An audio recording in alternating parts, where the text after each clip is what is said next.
So the work to reconcile the national conversation on race and policing continues throughout the country, and it's not easy work. And Brian, you learned about a program that hopes to bridge the gap between officers and the communities they serve. Yeah, I did. And this work, by the way, is going to continue on for years to come. And according to the recent analysis by the Howard Center for Investigative Journalism at the University of Maryland, there have been more than 300 police reform bills since the year 2020. And while changes may have happened on paper, building trust is another story. One program that's being used in our state hopes to change that.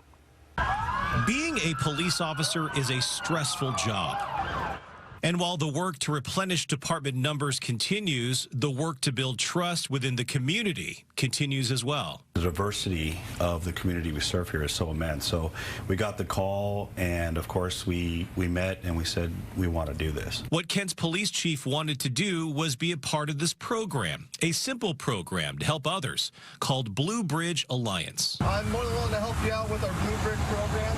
Would you like to take gas? It's really easy. An officer has a debit card provided by Blue Bridge Alliance that they can use to help others in the community, like providing gas to those stranded, a meal to those hungry, or other ways to help those in need. So that officer is able, in the field to be able to make that, make that determination. Hey, what if there's a hungry person right here? What if I just go grab them some food and take it to them? This gives us an opportunity to say we want to encourage that more.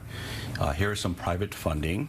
So when you have these opportunities to do random acts of kindness, do it. I need medics.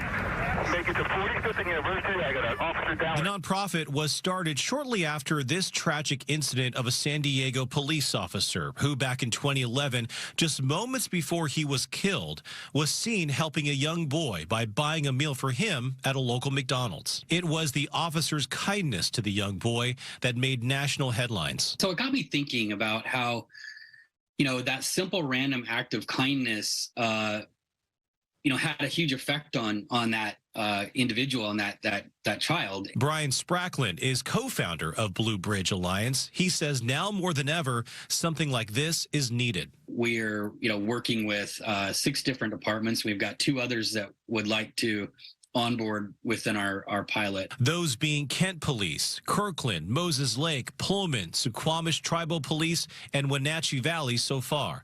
Sprackland has heard the stories from officers already. I don't have money to, to afford gas to get over to Spokane and say goodbye.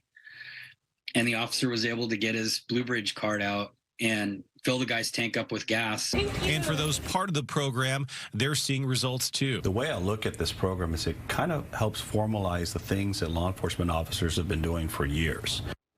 Yeah, so they also recently added Puyallup, Marysville, and Issaquah police departments too. Blue Bridge Alliance is a nonprofit, so the funding and debit cards that are provided to the officers strictly comes from community donations. And if you'd like to donate, you can go to bluebridgealliance.org. We also have the link on our website, fox13seattle.com.